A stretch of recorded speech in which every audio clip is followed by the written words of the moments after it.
I want to focus on one specific issue that I feel is holding back med spas, nurse practitioners, injectors, solo estheticians, and any other local service business for that matter from running successfully running meta ads, so Facebook and Instagram, to generate leads that are qualified, that pick up the phone, that book appointments, that show up, that buy high ticket treatment plans or any other high service treatments, okay? And the issue is not one of will or even one of skill. It's a lack of understanding of what they're actually looking like when things go south, okay? When things don't work out, the difference between someone who has seen it and done it 1,000 times and someone who's just looking at it and thinks this thing doesn't work, throws it out the window, is a high resolution understanding of the map that you're staring at, okay? So here's what I mean by that. Let's not get too woo-woo, let's not get too airy-fairy. I have spent over $10 million of ads in ads. I have spent over $10 million in ads and generated tens of thousands of appointments for our clients and Medspa partners across 20-something states throughout the entire US and Canada, and one in the UK as well, okay? And if I look at a campaign that does work, I will see 20 or 30 different points that someone who's running ads for themselves will not see. So I've heard this so many times in our calls with our prospects.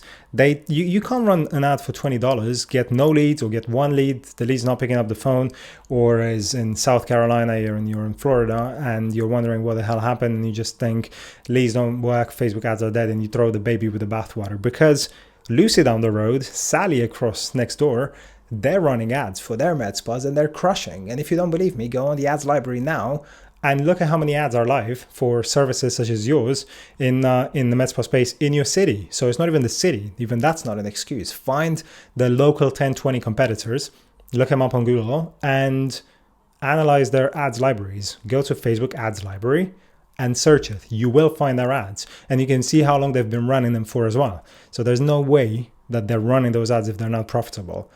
I mean, there is a way, and I'll get to that in a second, but I just want you to first accept the premise that Facebook ads are not dead, in case you were doubting it. And once you accept that, then let's look at how I would understand and how I would break down a campaign when I see that it doesn't work, because we've seen this hundreds of times in our sales calls with our prospects. People come to us, we got their ad accounts, and within seconds we figure out what's wrong, okay? Right, so let's say we spend $50, you got 4 leads, no one's picking up the phone. The first thing that I would look at is how quickly did we call these leads so that I can isolate if this is a sales issue or a marketing issue. Did we speed to lead them? It's crucial to call leads straight away, like within seconds, not even within minutes. There's an algorithm change that pushes ads one after another, and your prospects are no different. So if they engage with one ad, the algorithm then keeps feeding them more ads just like that. And if you don't call them straight away, you lose them to your competitors. And that's why they never pick up afterwards. Yes, they pick up, maybe 20, 30% of them pick up in the follow-up if you continue to call them for like maybe 10 times in the first 3 days. But generally speaking, you want to call them straight away. Okay, so did you do it or did you not? Maybe you didn't. Fine. Maybe you didn't realize the importance of it. Let's assume that you did. Cool. Now we go to the next level. Did they pick up? No, they didn't. Fine. So now let's look at the marketing. I can only assume at this point that's got to be something to do with the marketing. And now we're going to look at the lead source. Are we running meta lead formats or are we running funnels, which means an external landing page or a website? Cool, because one is typically getting better quality leads than the other. It's documented, it's a fact, generally speaking, with rare exceptions. Then I would look at the funnel, or I would look at the lead form, and I will try and see how many qualification questions are we asking? Are we asking any? What about the phone number? Is it pre-populated? Is there 2-factor authentication on? Do we know for a fact that that number is real? If it isn't, then stick that authentication factor on. Make sure that the number is at least real. Make it so that the form doesn't auto-populate, but that it prompts the user to type it in, okay? Then we go to the next level. What type of creative are we running? Is it video or is it static, okay? If it's static, is it a image of the Medspa? Is it something real or is it some Canva generic stock footage?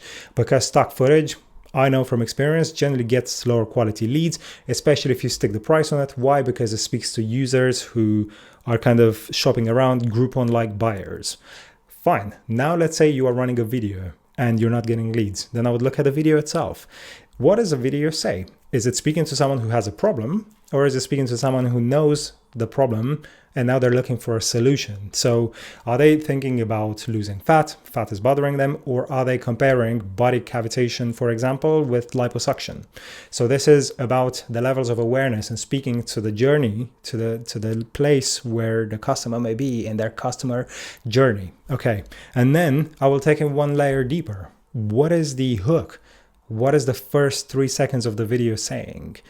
Is it not clickbaity? Is it thumb scrolling enough? Is it getting people to actually stop and watch the view? I'm going to look at the ratio between impressions to view through, and that's going to give me the hook rate. Then I'm going to look at the hold rate. How many of the people who got hooked actually watched throughout the video? Impressions by average median view. Okay, there's many ways to slice and dice it, but it's important to understand inside the video where the drop-off point is. And then I will look at the format of the video. Is it a talking head style like I'm doing to you now, or is it a voiceover where I maybe show the procedure and I'm talking on top of it, right? Both of them work wonderfully in different markets. Got to make sure that obviously you're fixing the constraint. So if the hold rate is problematic, then it means the video is boring. If the hook rate is good, then it means the hook's strong, and then they get bored and then don't watch the rest of it enough to get to the call to action. Maybe I need to move the call to action from the end of the video to the, I don't know, 5th second or 7th second, whenever the drop-off point happens. Maybe there isn't even a call to action. Maybe the offer is not attractive enough, which is the next point. What is the offer? What is the competitor landscape looking like? What are the competitors running? Is it the same old smoked up, used up offer that they've seen 1,000 times before, like a mommy makeover? If so, can we give it another new sexy wrapper, a new sort of coat of paint, so that when people look at it from the outside, they can't tell what it actually is? Because otherwise, we're just selling a commodity. We're selling rice. People don't care if they buy it from here or from there. They'll buy it based on price. Yeah, some people will look at the quality of the video. They look at what the place looks like, and so on and so forth. So you can see this is a rabbit hole. And don't even get me started on the sales part, which is, if they picked up the phone, how did we talk to them? Did we engage them? Did we hook them? Did we start with open-ended questions, with close-ended questions? Did we do enough discovery? Did we tie them down to the process? This may sound like gibberish. This may sound like a foreign language to you, but we do it every single day. Now, here's a caveat. I know that you're probably thinking a marketing agency is never going to care as much as you do, and you're probably right. I mean, I know for a fact I've been running our agency's ads for our own agency in another marketing agency's ad account, okay? And I went off and I got married last month, and I was off on honeymoon for like 2 days. And I kid you not, this is probably the only one day in the last 3 years that I did not check my laptop. I go back home, came back to a paused sub account. My ads were running into the ether. I was livid. And that was a stark reminder for myself that if you're like me, and if you want to hold control of what you do, because you're a bit of a control freak, and hey, I am one, it takes one to know one, then more power to you, because that's why I'm making this video. I want to empower you to take control of your marketing, or at least if you work with a marketing agency, you don't get gaslighted and you don't get kept in the dark, because that's another nightmare scenario that I've seen so many times. Got an ad account and find hundreds and hundreds of dollars of ad spend to run into ads that's getting leads for like $200. Like, what? If your lead's $200, then how can you expect your cost per booked appointment per patient that shows up to be within a unit economics sort of viable standpoint, right? It's impossible. And so I realized at that moment, reminder for myself, years into this journey, that I actually want to take this back in-house. I was doing it in-house, but I was relying on a third party. And so if you want to do it in-house, more power to you. The only thing that you want to bear in mind is that the trade-off is the lack of experience. And so here's how Alex Hormozi does it. Maybe you've heard of the guy.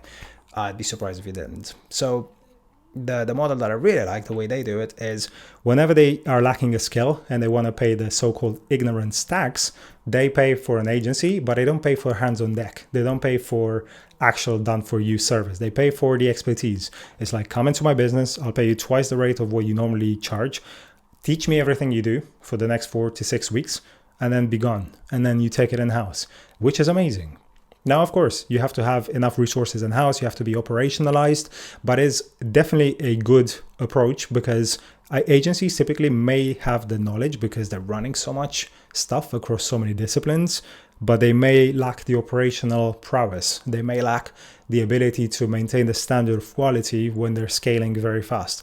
Okay, which is why I would recommend that if you're starting out, especially if your margins are razor thin, like if you're doing fillers and Botox and other services with high cost of consumables like microneedling with $80 tips, pen tip, just run your own ads, but do not stay in ignorance, because one limiting belief, one erroneous way, incorrect way of looking at reality is enough to basically throw you off and make you throw the baby out with the bathwater. It's probably the third time I said this sentence in this video, and you'll hear me saying it again because I just love it. It's so visual. It's like you have the proof.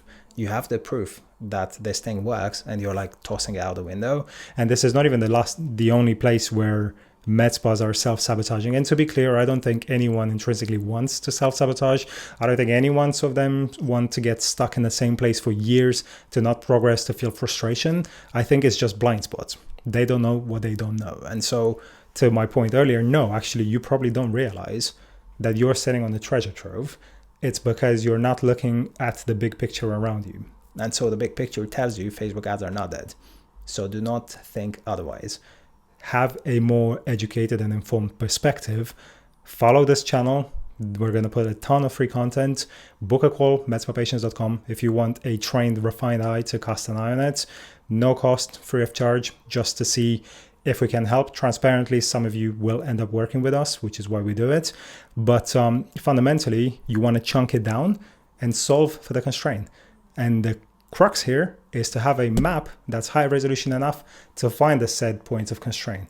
Because otherwise, you'll just jump the gun and you look at it so low resolution, like a person who can't see properly without their glasses on. You'll just see the shapes, the fuzzy contours, but you're not going to see inside it. And I've showed you how many layers there are, and this isn't just like a 12-minute video. Imagine what we did together here if we went into another 20-30 minute tangent on the sales process, on the app sales process, which, by the way, we do with our clients every single day. We do it inside with our sales team every single day to make sure that we don't leave any stone unturned. Okay, so I hope this is useful. I hope this is eye-opening. If nothing else, I only want this to get you to think a different way, and hope to hear from you soon. And if not, I'll be seeing you in the next video.